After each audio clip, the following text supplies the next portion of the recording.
Hello everyone, welcome to my channel. Please subscribe and hit the bell icon. General Hospital Preview. Sonny has a chilling warning for Carly. In General Hospital's preview for the week of May 28 to 31, has Sonny done the unthinkable? Read on for the scoop and watch the teaser video.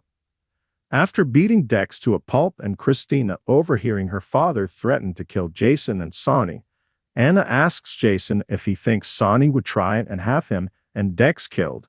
What will Jason's answer be? In the park, Dex is minding his business reading when Sonny happens to be out for a walk and runs into him. What, if anything, might these two have to say to one another? Sonny might want to thank Dex for deciding not to press charges against him, even if Christina offered to testify against her father. Sam and Spinelli's plan to find out what the FBI is holding over Jason's head looks like it might be hitting a snag. Sam presents Spinelli with a laptop, and he points out that hacking into the FBI is a federal crime. He asks if she's willing to chance losing her freedom. Is she willing to put her freedom and family on the line for Jason once again? Finally, Sonny tells Carly that he gave him a chance to walk away, so what happens next is on him. At the warehouse, a man hides behind some coffee bean bags, but Jason already seems to be aware he could be in danger. Has Sonny really put a hit out on his former best friend, or could this be one of Kate's men? General Hospital's Sophia Matson shares emotional tribute to late Johnny Wachter. Sophia Matson and Johnny Wachter performed heartfelt scenes when their newborn son Liam died on General Hospital.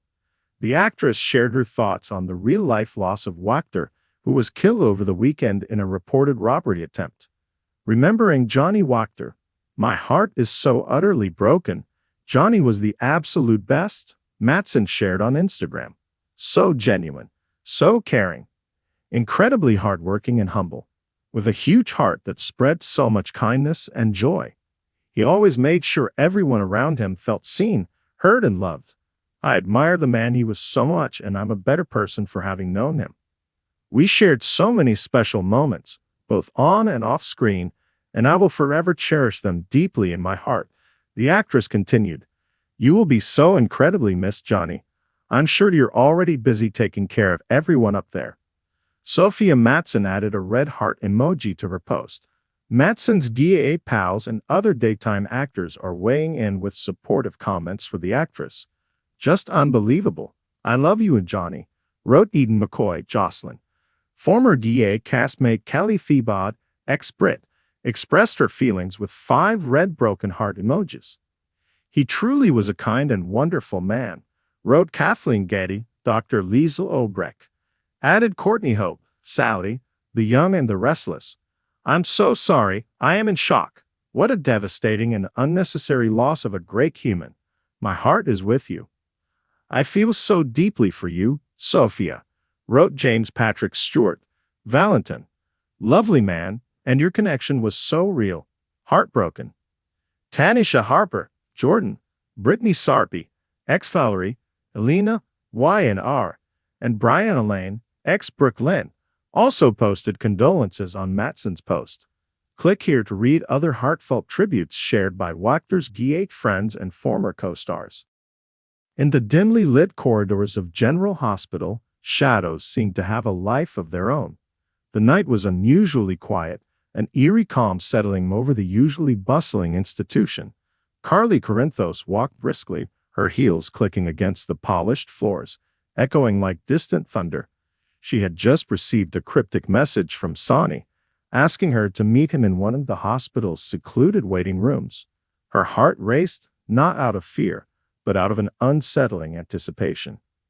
As she pushed open the door to the waiting room, she was greeted by the sight of Sonny standing by the window, his silhouette outlined against the city lights.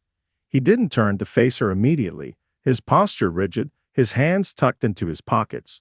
Carly's eyes narrowed. She knew this stance well. It was the stance of a man burdened by secrets. "Sonny," she called softly, closing the door behind her. He turned slowly, his expression grave. The usual warmth in his eyes was replaced by a chilling coldness. "Carly," he said, his voice low and measured, "we need to talk." A shiver ran down her spine. What's going on? Why did you ask me to come here? Sonny walked towards her, each step deliberate, as if he were trying to buy time to find the right words. When he finally spoke, his voice was laced with an uncharacteristic fear. I've received some information, something that could change everything. Carly frowned, crossing her arms defensively. What kind of information? Sonny glanced around, ensuring they were truly alone. It's about Cyrus Renault, he began, his voice barely above a whisper. He's planning something big, something that could put all of us at risk. Carly's heart skipped a beat. What do you mean at risk? Sonny, you need to be more specific. Taking a deep breath, Sonny continued. Cyrus has been moving quietly, gathering allies, making deals. He's targeting not just me, but everyone close to me. And that includes you, Carly. The gravity of his words hung heavy in the air. Carly felt a knot form in her stomach. What exactly is he planning? There's talk of an attack, Sonny said, his jaw clenched. A direct hit on my operations, and he's not stopping there. He's going after our family, our friends. He wants to dismantle everything we've built, piece by piece.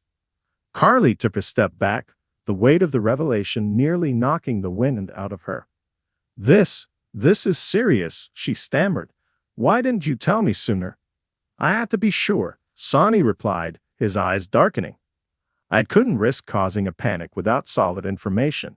But now I have no choice but to warn you. You need to be on high alert, Carly. Watch your back and watch the kids. The mention of their children brought a fierce determination to Carly's eyes. I'll do whatever it takes to protect them, she said firmly. But what about you? What's your plan? Sonny sighed, running a hand through his hair. I'm mobilizing my people, reinforcing security. But I need you to be vigilant. Don't trust anyone outside our inner circle. And if anything feels off, anything at all, you come to me immediately. Carly nodded, her mind already racing with potential strategies. We'll get through this, Sonny. We always do. He reached out, taking her hand in his. We will, he agreed, his voice softer now. But we have to be smart. Cyrus is dangerous, more dangerous than we've ever faced. We can't afford any mistakes. As they stood there, hands clasped, a silent vow passed between them. They had faced countless threats over the years, but this felt different. This felt personal. And they both knew that in order to protect their family and their empire, they would have to confront Cyrus Renault head-on, no matter the cost. The following days at General Hospital were tense. Carly moved through her routines with a heightened sense of awareness, her eyes constantly scanning for anything out of the ordinary. The staff noticed her unease, whispering among themselves, but no one dared to question her directly. Meanwhile, Sonny was a constant presence, his demeanor more guarded than ever. One evening, as Carly was finishing up her work, she noticed a familiar face in the hallway. It was Jason Morgan, Sonny's right-hand man and a trusted friend. He approached her with a nod, his expression serious. Carly, he said quietly, I need to talk to you. She led into a quiet corner, away from prying eyes. What's going on, Jason? I've been following Cyrus's movements. Jason began, his voice low. He's definitely planning something. We've intercepted some of his communications, and it's worse than we thought. He's not just after Sonny's business. He's targeting anyone who's ever crossed him.